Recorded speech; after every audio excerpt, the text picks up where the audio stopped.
Good day po, si Mark po ito dito sa Makoy Homestead. Kumusta po kayo? Sana ay all is well. Matindi po itong ating sinapit dito sa bagyong dumaan na ito.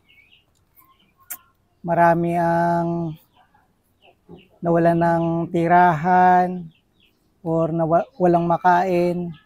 Pero wag po tayong mag-alala at mababawi din natin lahat ito. Sa magtulong-tulong lang po tayong lahat. Tayo naman pong mga Pilipino talagang nahubog na kahit anong pagsubok kaya natin tong lagpasan. Medyo marami tayong mga gagawin dahil maraming kailangang ligpitin. Hirap lang nga ngayon, wala pang kuryente, tubig. So matinding challenge to. Pero kailangan maging patient lang. Ito at papakita ko po sa inyo kung anong mga nangyari dito sa aking lugar.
Punta tayo dito sa aking taniman ng gulay. Medyo nalagas yung mga dahon. Pero hindi pa naman siguro to ang katapusan ng pagbunga nito dahil makaka-recover pa to.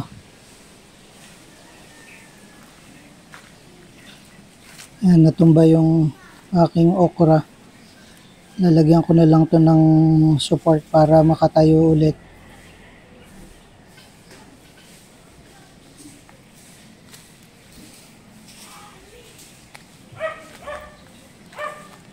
Itong talong bigay sa akin niya ni mother.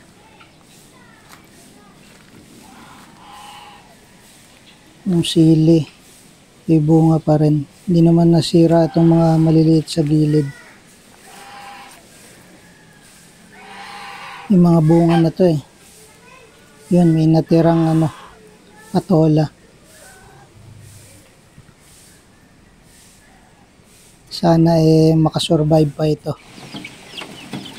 Itong mga sisiw, malalakas naman. Hindi naman sila nabasa. Buti na lang. Thank you Lord.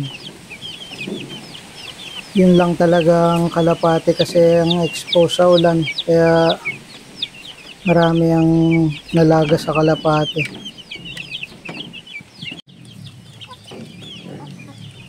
Dito sa mga adult kong alaga na Bengala at saka manok, wala naman sa kanilang namatay dahil gumilid sila sa mga bahay para wag mabasa. Buti na nga lang umaraw ngayon at makakabawi sila ng lakas. Thank you for watching. Ingat po kayo lagi and God bless always. Lagi lang po tayong maging handa sa kahit anong mga pagsubok, lalo na may isa pa ulit na parating na bagyo.